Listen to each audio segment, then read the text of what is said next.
ಕನ್ನಡ ಮಾತಾಡ್ತೀಯ?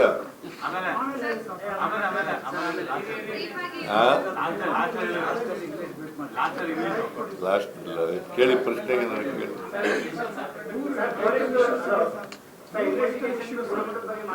ಒಬ್ರು ಹೇಳ್ತಾರೆ outdated equipment in police department, number 1. Number 2, infrastructure deficiencies in stations. Women police stations shortage is there. Better training and resources. Whatever deficiency is there, shortage is there, the government is going to fulfill if the demand is made by the police department or home minister. Sir, ಇವಾಗ cyber crime ಹೇಳಿದ್ರೆ artificial intelligence ಇಲ್ಲ, ಅದು ಸಿಕ್ಕಾಪಟ್ಟೆ ನಡೀತಾ ಇದೆ. ಅದ್ರ ಬಗ್ಗೆ police station ಅದಕ್ಕೆ ನಾನು ಹೇಳಿದ್ದೀನಿ, ನೀವು ಅಪರಾಧಗಳನ್ನು ಪತ್ತೆ ಹಚ್ಚಬೇಕಾದ್ರೆ ಡಿಜಿಟಲ್ ಉಪಯೋಗಿಸಿ ಮತ್ತು ಆರ್ಟಿಫಿಷಿಯಲ್ ಇಂಟೆಲಿಜೆನ್ಸನ್ನು ಉಪಯೋಗಿಸ್ಕೊಳ್ತಕ್ಕಂಥ ಕೆಲಸ ಮಾಡಬೇಕು.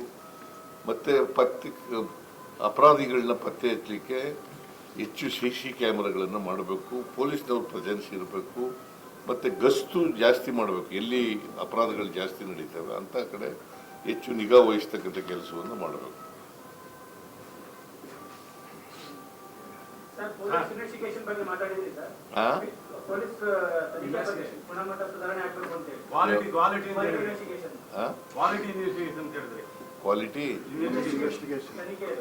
ಕ್ವಾಲಿಟಿ ಇನ್ವೆಸ್ಟಿಗೇಷನ್ ಅಂತಂದ್ರೆ ಕೇಳಪ್ಪ, ಇವ್ರು ಕೇಳಿದ್ದಾರೆ, ನೀನು ಪುನಃ ಕೇಳಿದ್ರೆ ಹೆಂಗಿತ್ತಮ್ಮ?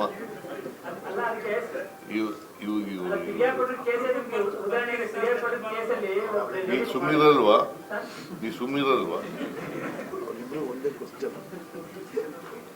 ಕ್ವಾಲಿಟಿ ಇನ್ವೆಸ್ಟಿಗೇಷನ್ ಅಂತಂದ್ರೆ ಟೈಮ್ ಸರಿಯಾಗಿ ಒಂದು FIR ತಗೊಳ್ಳೋದು, ಎರಡನೇದು ಟೈಮ್ ಸರಿಯಾಗಿ 6 ತಿಂಗಳೊಳಗಡೆ ಚಾರ್ಜ್ ಶೀಟ್ ಹಾಕ್ತಕ್ಕಂಥದ್ದು, ಸಾಕ್ಷಿಗಳನ್ನು ಎದುರಿಸದೇ ರೀತಿಯಲ್ಲಿ ನೋಡ್ಕೊಳ್ತಕ್ಕಂಥದ್ದು, ಸಾಕ್ಷಿನ ಸರಿಯಾದ ರೀತಿಯಲ್ಲಿ ಕಲೆಕ್ಟ್ ಮಾಡ್ತಕ್ಕಂಥ ಕೆಲಸವನ್ನು ಮಾಡ್ತಕ್ಕಂಥದ್ದು, ಅದನ್ನೆಲ್ಲ ಕೋರ್ಟ್ಗೆ ಪ್ರೊಡ್ಯೂಸ್ ಮಾಡ್ತಕ್ಕಂಥ ಕೆಲಸ ಮಾಡಬೇಕು. ಸೊ ಕನ್ವಿಕ್ಷನ್ ಜಾಸ್ತಿ ಆದರೆ ಅದು ಕ್ವಾಲಿಟಿ ಇನ್ವೆಸ್ಟಿಗೇಷನ್.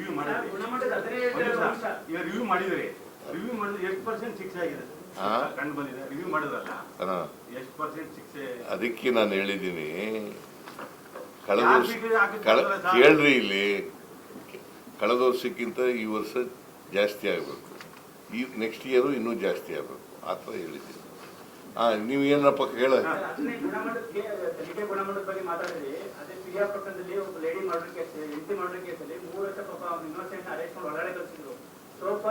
ಪೊಲೀಸ್ ಅಕೌಂಟಬಿಲಿಟಿ ತೋರಿಸಿಲ್ಲ.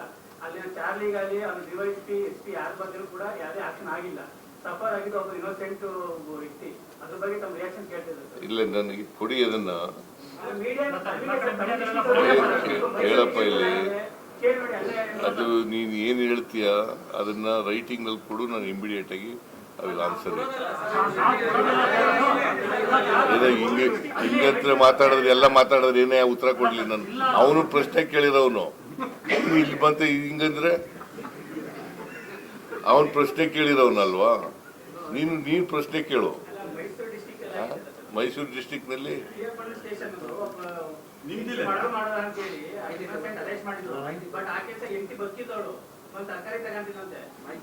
ಪಿರಿಯಾಪಟ್ಟಣದಲ್ಲ ಏನಾಗಿದೆ? ಅದನ್ನ ಮಾಹಿತಿ ತಗೊಂಡು ಅದಕ್ಕೇನ್ ಕ್ರಮ ತಗೋಬೇಕು ತಗೊಳ್ತೀವಿ.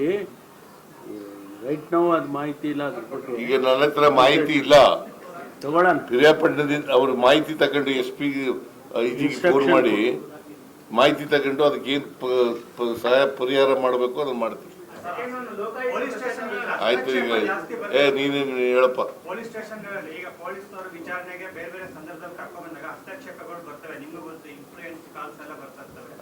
ಅದಕ್ಕೆ ಇನ್ಸ್ಟ್ರಕ್ಷನ್ ಕೊಟ್ಟಿದ್ದೀವಿ. ಅವೇ ಜಾಸ್ತಿ ಈ ಪಬ್ಲಿಕ್ ಹೊರಗಡೆಯಿಂದ ಬಂದಾಗ ನಮ್ಮನ್ನು ಕರ್ಕೊಂಡು ಹೋಗ್ಬಿಟ್ಟು ಫೋನ್ ಮಾಡಿದಾಗ ಅವ್ರ ಕಡೆ ಬಿಟ್ಬಿಟ್ರು ಈ ತರ. ನೋಡಪ್ಪ, ಯಾವುದೇ ವ್ಯಕ್ತಿ ಯಾವುದೇ ಕಂಪ್ಲೇಂಟ್ ಇದ್ದರೆ ಬಂದರೂ ಕೂಡ ಕಾನೂನು ರೀತಿಯ ಕ್ರಮ ತಗೋಬೇಕು. ನೀನಾಗಲಿ ಅಥವಾ ಟಾಟಾ ಬಿರ್ಲಾ ಆಗಲಿ, ನೀನು ಸಾಮಾನ್ಯ ಜನ ಆಗಲಿ, ಯಾರು ಬಂದರೂ ಕೂಡ ಎಲ್ಲ ಕಾನೂನು ದೃಷ್ಟಿನಲ್ಲಿ ಎಲ್ಲರೂ ಸಮಾನರು. ಅದರಿಂದ ಸಮಾನ ಪ್ರೊಟೆಕ್ಷನ್ಗೆ ಅರ್ಹರಿದ್ದಾರೆ. That is our constitution. So equality before law, equal protection of sir ಒಂದೇ ಒಂದು ನಿಮಿಷ ಹಾ. ಒಂದು ನಿಮಿಷ ಇದಕ್ಕೆ ಸಪೋರ್ಟಿಂಗ್ ಹೇಳಿದ್ರೆ ತಾವೇ ಮೈಸೂರು ಮೂಡಕ್ಕೆ ಇನ್ವೆಸ್ಟಿಗೇಷನ್ ಹೋದ್ರಿ ನೀವು ವಿಚಾರಣೆಗೆ ಹೋದ್ರಿ ಆಗ ಗಾಢಪ್ಪ ಅನ್ನೋದು ಕೊಟ್ಟರು ನಿಮಗೆ ಪ್ರೈವೇಟ್ ಕಾರಲ್ಲಿ ಹೋದ್ರಿ ಮೈಸೂರಿಗೆ ಯಾರು ಹೇಳಿದ್ರು? ನೀವೇ ನಾವೇ ಸರ್ ಗಾಢಪ್ಪ ಕೊಟ್ಟರು ನಿಮ್ಗೆ ಇಲ್ಲಪ್ಪ, ಅಲ್ಲಿ ಕೊಡ್ನಿಲ್ಲ, ಬೇರೆ ಕಡೆ ಕೊಟ್ರು. ಬೇರೆ ಕಡೆ ಕೊಟ್ಟರು. ನೀವು ಹೋಗಿದ್ದು ಪ್ರೈವೇಟ್ ಕಾರು ಮೈಸೂರಿಗೆ no no no no government ಕಾರ್ನಲ್ಲಿ ಹೋಗಿದ್ದೆ. ಅಲ್ಲಿಂದ ಇದಕ್ಕೆ ಹೋಗಕ್ಕೆ ಗೌರ್ಮೆಂಟ್ ಇದರಿಂದ ಗೌರ್ಮೆಂಟ್ ಹೌಸ್ ಇಂದ ಅಲ್ಲಿಗೆ ಹೋಗಕ್ಕೆ ಪ್ರೈವೇಟ್ ಕಾರ್ನಲ್ಲಿ ಹೋಗಿ. ಗಾಢಪ್ಪ ಅನ್ನೋದು ಕೊಡ್ಬೋದ ಅವತ್ತು? ಎಲ್ಲಿ ಬೇರೆ ಜಾಗ ನೋ ತಗೊಳ್ಳಿಲ್ರಿ ಅವತ್ತು. ನೀವು ಎಲ್ಲ ತಪ್ಪು ಮಾಹಿತಿ ಇದೆ. ತಗೊಳ್ಳಿಲ್ರಿ. ನಾನು ಯಾವಾಗಲೂ ಗಾರ್ಡ್ ಆಫ್ ಆನರ್ ಕೊಡೋದು ನಾನು ಓದ್ ತಕ್ಷಣ ಕೊಡ್ತಾರೆ, ಬಿಡುವಾಗ ಕೊಡ್ತಾರೆ. ನಾನು ಅಲ್ಲಿಗೆ ಹೋದ ನೇರ ನಾನು ಏರ್ಪೋರ್ಟ್ ನಲ್ಲಿ ನನಗೆ ಕೊಟ್ಟದು ಗಾರ್ಡ್ ಆಫ್ ಆನರ್ನ. ಆಮೇಲೆ ಗೌರ್ಮೆಂಟ್ ಹೌಸ್ಗೆ ಹೋಗಿ ಗೌರ್ಮೆಂಟ್ ಹೌಸ್ ಇಂದ ನಾನು ಓದೋದು. ಗೌರ್ಮೆಂಟ್ ಹೌಸ್ ನಲ್ಲಿ ಕೊಡ್ಲಿಲ್ಲ ಇಲ್ರಿ. ನಾನು ನಿಮ್ಗೆ ಹೇಳ್ತಾ ಇದ್ದೀನಿ, ಹಂಗೆ ಕೊಡಲ್ಲ. ಯಾವಾಗಲೂ ಕೂಡ ಏರ್ಪೋರ್ಟ್ ನಲ್ಲಿ ಗಾರ್ಡ್ ಆಫ್ ಆನರ್ ಕೊಡ್ತಾರೆ. ಆಮೇಲೆ ಗಾರ್ಡ್ ಆಫ್ ಆನರ್ ಸಾಯಂಕಾಲ ಆಗದೆ ಹೋದ್ರೆ 7 ಗಂಟೆ ಆಗದೆ ಹೋದ್ರೆ ಅಲ್ಲೇ ಇದ್ರಲ್ಲಿ ಕೊಡ್ತಾರೆ. ಎರಡೆರಡು ಸಾರಿ ಕೊಡೋದು. Know your information is wrong. Your information is wrong.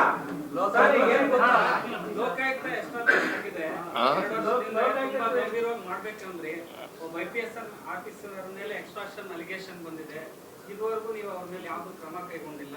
ಜೊತೆಗೆ ಅಲ್ಲಿನ ಲೋಕಾಯುಕ್ತರೇ ಅವರೇ ಇನ್ವೆಸ್ಟಿಗೇಷನ್ ಮಾಡ್ತಾ ಇದಾರೆ. ಈ ತನಿಖೆಯಲ್ಲಿ ಎಷ್ಟು ಮಾತ್ರ ಪಾರದರ್ಶಕತೆ ನಿರೀಕ್ಷೆ? ಈಗ ನೋಡಪ್ಪ, ಅದು ಇನ್ವೆಸ್ಟಿಗೇಷನ್ ನಡೀತಾ ಇದೆ.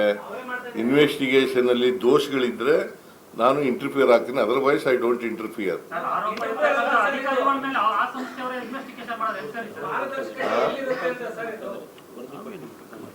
ಈಗ ನೋಡಿ, ನಾನು normally I don't interfere with the investigation. Investigation ನಲ್ಲಿ ಏನಾದ್ರು ದೋಷಗಳಿದ್ರೆ ಹೇಳ್ತೀನಿ ಪೊಲೀಸ್ನವ್ರಿಗೆ, ಕಮಿಷನರ್ಗೆ, DGPಗೆ ಹೇಳ್ತೀನಿ ಅಷ್ಟೇ. IPS ಅಧಿಕಾರಿಗಳು ಡಿಸ್ಟ್ರಿಕ್ಟ್ ಲೆವೆಲ್ ಅಲ್ಲಿ ಇರ್ತಕ್ಕಂಥ SP ರ್ಯಾಂಕ್ ಅವರು 3 ವರ್ಷ 2 ವರ್ಷ 3 ವರ್ಷ ಒಂದೇ ಪ್ಲೇಸ್ ಕುತ್ಕೊಂಡಿದ್ದಾರೆ ಸರ್. ಅವ್ರಿಗೆ ಚೇಂಜಸ್ ಏನಿರಲ್ಲ. ಈಗ ಇನ್ನು ಜನರಲ್ ಟ್ರಾನ್ಸ್ಫರ್ ಆಗಿಲ್ಲ, ಮಾಡ್ತೀವಿ. ಯಾರ್ಯಾರು 3 ವರ್ಷ ಮಾಡಿದ್ದಾರೆ, 2 ವರ್ಷ ಮಾಡಿದ್ದಾರೆ, ಅವ್ರನ್ನೆಲ್ಲ ಮಾಡ್ತೀವಿ. ಸರ್, ಬಾಲ್ಯ ವಿವಾಹ ತಡೆಗೆ ನೀವು ಹೇಳ್ತಿದ್ರಿ, ಬಟ್ ನಿಮ್ಮ ಪಕ್ಷದ ಶಾಸಕರೇ